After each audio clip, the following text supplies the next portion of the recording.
रहा हूं डॉक्टर विनीत पांडे जी को। बोकारो से, झारखंड से हमारे बीच में उपस्थित हैं डॉक्टर विनीत पांडे।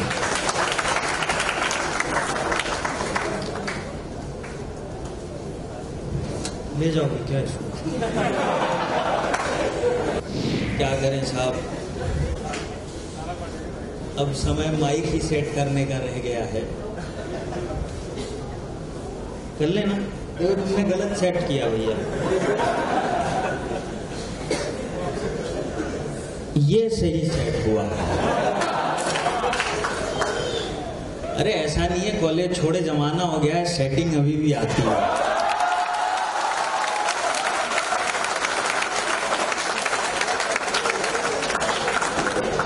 गलत समझ रहे हो, मैं तब भी ऑडिटोरियम में माइक ही सेट करता था।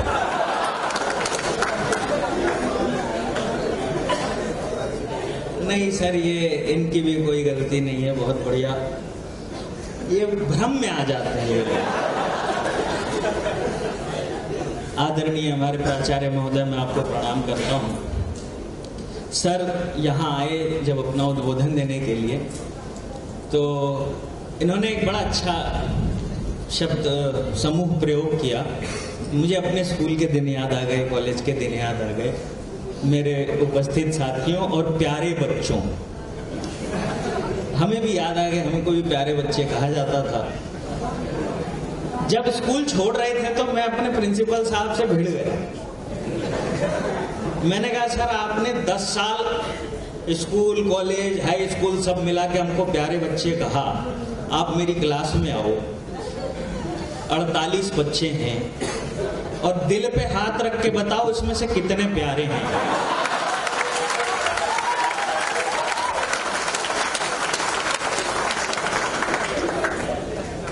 नहीं होता है, भ्रम होता है, बगल वाले को देखने लग जाते लोग, कभी इसको ही प्यारा बोल रहे हूँ। खैर चलिएगा साहब, ये सब तो चीजें चलती रहती हैं, लेकिन बहुत अच्छा लग रहा है आप जिस तरह से इस कवि सम्मेलन को सुन रहे हैं। मुझे उम्मीद है कि बहुत जल्दी आप में से भी कई कवि निकल के आएंगे और ये तो परिस्थितियां बताएंगे कि आप श्रृंगार के कवि बनेंगे, कि ओज के कवि बनेंगे, कि काय के कवि बनेंगे। तो मैं बताता हूँ कवि कैसे कैसे बनते हैं। अब तक आपने 3 कवियों को, 4 कवियों को सुना। एक आया, ओज से शुरू हुआ, श्रृंगार पे खत्म, मतलब फ्रस्ट्रेटेड आदमी।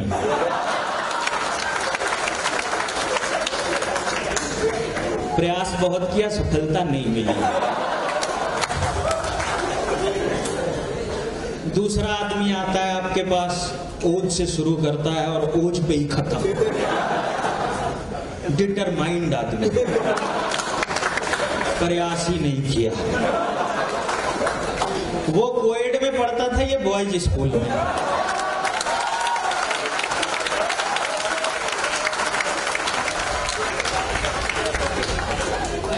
और मैं हास्य व्यंग सुनाता हूं साहब, क्योंकि मैं शादीशुदा हूं। नहीं, इस फेज में एक बार आप आ जाओ, उसके बाद जिंदगी में हास्य और व्यंग ही रह जाता है। आइए मैं आपसे जुड़ने की कोशिश करता हूँ। जब हम हास्य व्यंग कवियों के साथ, बहुत बड़ी ट्रेजेडी है। ट्रेजेडी ये है कि हमको कोई सीरियसली लेता नहीं। कई बार छोटे बच्चे निपटा जाते हैं। एक आ गया, बोला कवि हो? मैंने कहा हूँ। बोला कविता लिखते हो? मैंने कहा हाँ। बोला आपके पिताजी लिखते थे क्या? मैंने कहा हाँ लिखते थे। बोला उनके पिताजी लिखते थे? मैंने कहा हाँ लिखते थे। बोला उनके, मैंने कहा लिखते तो थे, लेकिन तुम ये क्यों पूछ रहे हो? अब बच्चे ने जो जवाब दिया है साहब, सुन के आनंद आ जाए तो बताना। मैंने कहा लिखते तो थे, लेकिन तुम ये क्यों पूछ रहे हो? उसने कहा बस ऐसे ही पता लगाने की कोशिश कर रहा हूँ, ये बेवकूफी की जड़ शुरू कहाँ से?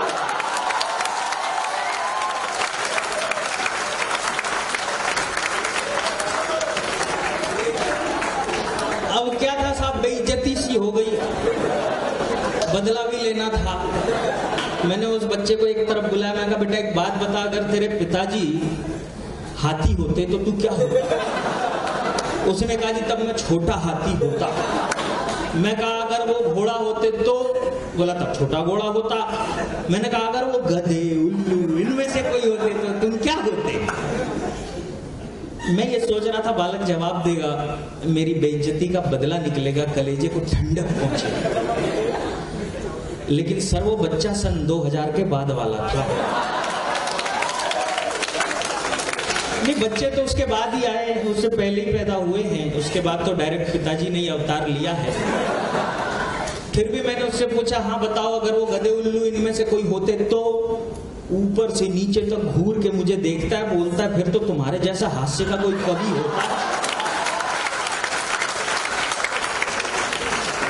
रहा नहीं जाता है साहब। खैर चलिए, मैं क्या, देखो ईमानदारी की बात है, मैं प्रैक्टिकल कवि हूं, मैं प्रैक्टिकल बातें करता हूं। मैं ऐसी कोई बात नहीं करूंगा जो असंभव हो, जैसे ये करते हैं।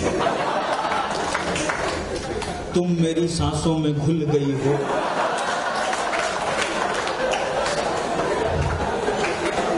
यार समझ में नहीं आता, लड़की अगरबत्ती का धुआं।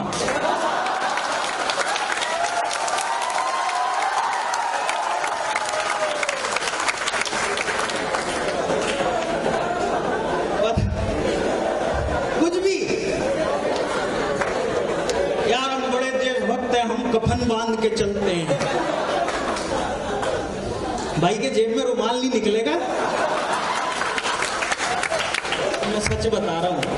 एक वो आया, कह रहा था वो क्या कुछ गठरी का एहसास रोज का। मैं कहा अभी नहीं, कुछ दिन रुक जाओ, शादी ब्याह एक बार हो लेने दो, उसके बाद तुम्हें गठरी के बोझ का एहसास होगा, आज नहीं होगा। खैर आइएगा, मैं कुछ एक पंक्तियों से आपको जोड़ता हूं साहब, और उसके बाद एक बढ़िया सी कविता आपके सामने रख के अपना स्थान लूंगा। अपने देश में एक बड़ा अच्छा त्योहार चलता है, उसको प्रेम चौदस का त्योहार कहते हैं।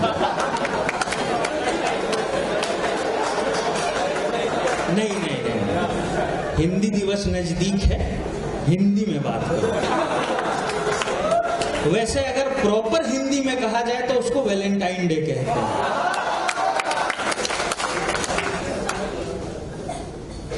अच्छा एक बात बताओ मुझे, कितने लोगों को पता है वैलेंटाइन डे? एक बार हाथ उठाना।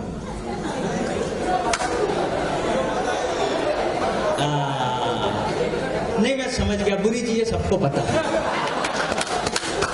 अच्छा होता क्या है भाई, वैलेंटाइन डे सब मनाते हैं, मैं नहीं मनाता। अरे तो क्या मतलब पैदा ही शादीशुदा हुआ था? मैं भी स्कूल कॉलेज में रहा हूं भैया, ऐसी बात नहीं। एक बार कोशिश की थी, क्या हुआ सुनो, उसके बाद नहीं मनाता, उसके बाद मैं कविता सुनाऊंगा। एक बार प्रयास किया था, हुआ क्या, आनंद लेना। देखो श्रृंगार इसको कहते हैं, सुनो। मुझे याद आता है कि कोई बड़े बड़े कवि की बात हो रही थी, हास्य का कवि था, जबरदस्ती उसको कहा गया तुम श्रृंगार सुनाओ। अब हास्य का कवि श्रृंगार क्या सुनाए? हास्य के कवि ने श्रृंगार लिखा, गोरी तुम्हारी आंखें सीप सी सुंदर है, गोरी तुम्हारी आंखें सीप सी सुंदर है, जी करता है फोड़कर मोती निकालूं।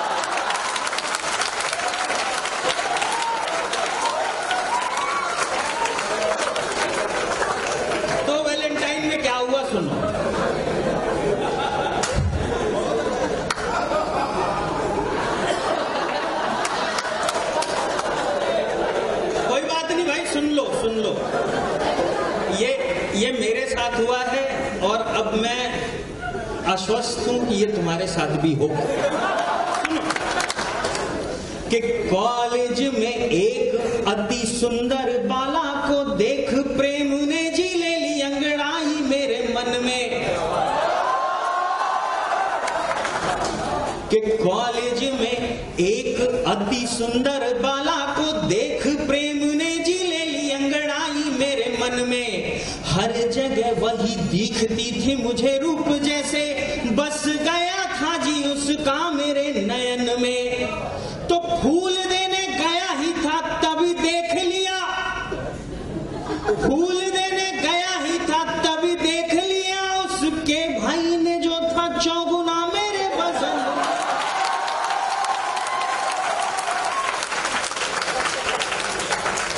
ऐसी सेवा की भाई ने कि हृदय की प्रेम पीड़ा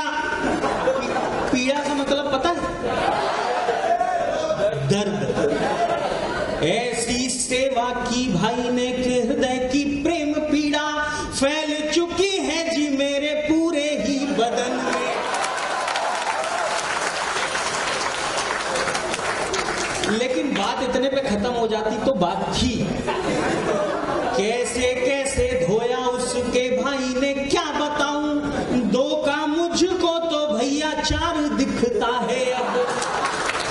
और हीरो कहते थे मुझे कॉलेज में पहले जो, कहते हैं बेचारा लाचार दिखता है। और इश्कबाजी छोड़ी तब से ये वैलेंटाइन डे, फालतू फिजूल और बेकार दिखता है अब। अंतिम पंक्ति में पता लगेगा मैं श्रृंगार क्यों नहीं लिखता। इश्कबाजी छोड़ी तब से ये वैलेंटाइन डे, फालतू फिजूल और बेकार दिखता है अब। और जब भी ब्यूटीफुल कोई लड़की है दिखती तो सीधे सीधे राखी का त्योहार दिखता।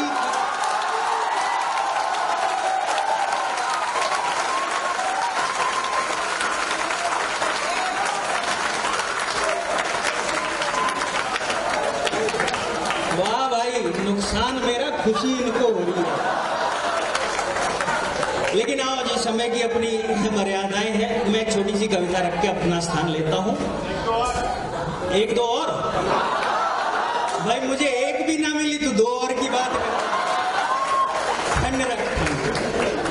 एक कविता सुनाना चाहता हूं आपको। सब बात कर रहे हैं, सबने कहा देशभक्ति और ऐसे वैसे तमाम चीजें। देखिए ऐसा है, 15 अगस्त नजदीक है, हंसाने का मैं आपको शाम तक हंसा सकता हूं। मैं एक कविता विशेष आपके सामने रख के जाना चाहता हूं। नहीं, वैसी वैसी कोई बात नहीं है, तो करने की कोई ऐसी जरूरत नहीं है। वो तो मेरी शक्ल देख के ही हंसते रहेंगे। हाँ, वो नहीं कह रहा था कि भाई वो क्या तुम्हारी मुस्कान, क्या तुमने मुझे देखा और मुस्कुराने लगी टाइप से। तो ऐसी कोई बात नहीं उपेंद्र, जब मैंने तेरे पहली बार देखा था तो मैं भी 3 दिन तक अपनी हंसी नहीं रखा। मैं कविता विशेष आपके सामने जल्दी से रख देना चाहता हूँ।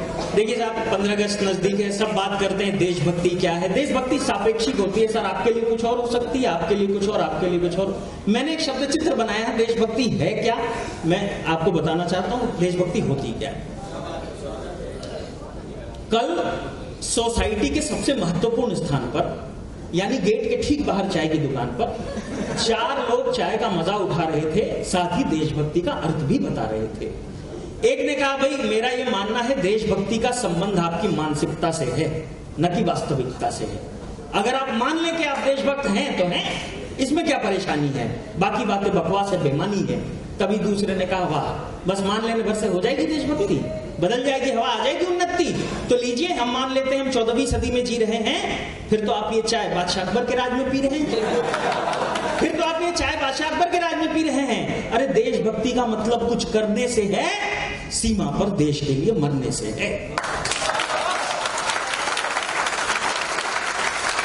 देशभक्ति का मतलब कुछ करने से है, सीमा पर देश के लिए मरने से है। तभी तीसरे ने कहा वाह, जो मुंह में आए बस बोलते जाओ। अरे देशभक्ति का मतलब है बदलाव, देशभक्ति का मतलब है बदलाव। अगर सारे बॉर्डर पे लड़ने चले जाएंगे तो बदलाव तुम्हारे चचा लेके आएंगे। हर कसौटी पर खरा उतरना पड़ता है भैया, देशभक्ति को साबित करना पड़ता है। बोले कैसे?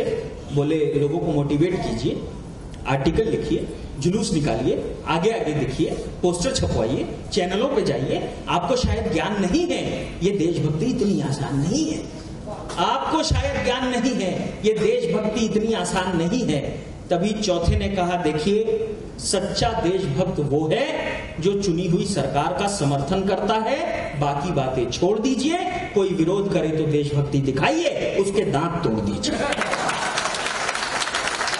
कोई विरोध करे तो देशभक्ति दिखाइए, उसके दांत तोड़ दीजिए। मुश्किल हो, आसान हो, नफा हो, नुकसान हो, हर हालत में चुनी हुई सरकार का समर्थन जरूरी है, अन्यथा आपकी देशभक्ति अधूरी है। इसके बाद उन चारों स्वयंभू देशभक्तों ने चाय वाले छोटू पर कसी भक्ति, क्यों रे तुझमें भी है देशभक्ति, क्यों रे तुझमें भी है देशभक्ति।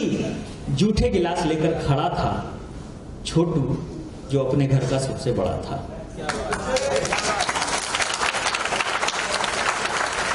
और मित्रों, अगली 3-4 पंक्तियां जो मैं आपको सौंपने जा रहा हूं, वो आपकी प्रतिक्रिया मुझे ये बताएगी कि मेरी ये पंक्तियां आप संवेदनाओं के स्तर पे कितने गहरे तक आप तक पहुंची है। जूठे गिलास लेकर खड़ा था छोटू, जो अपने घर का सबसे बड़ा था। उसने बोला, साहब मैं अनपढ़ हूं, मुझे नहीं पता देशभक्ति क्या है, कैसे की जाती है। मैं तो वही करता हूं जो मेरी मां मुझे सिखाती है।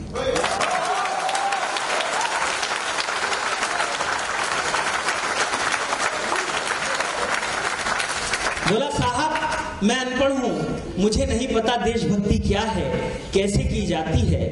मैं तो वही करता हूं जो मेरी मां मुझे सिखाती है। ईमानदारी से चाय बनाता हूं, 4 रुपए की लागत है, 6 में पिलाता हूं। और आगे की 2 पंक्तियां संभाल लेना दोस्तों।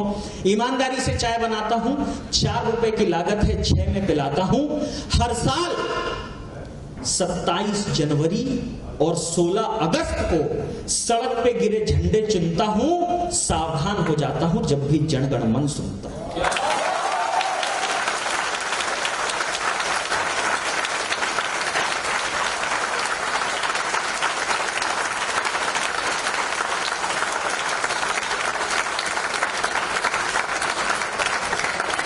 देशभक्ति का एक रंग और आपके सामने रखता हूं साहब। हर साल 27 जनवरी और 16 अगस्त को सड़क पे गिरे झंडे चुनता हूं, सावधान हो जाता हूं जब भी जनगण मन सुनता हूं।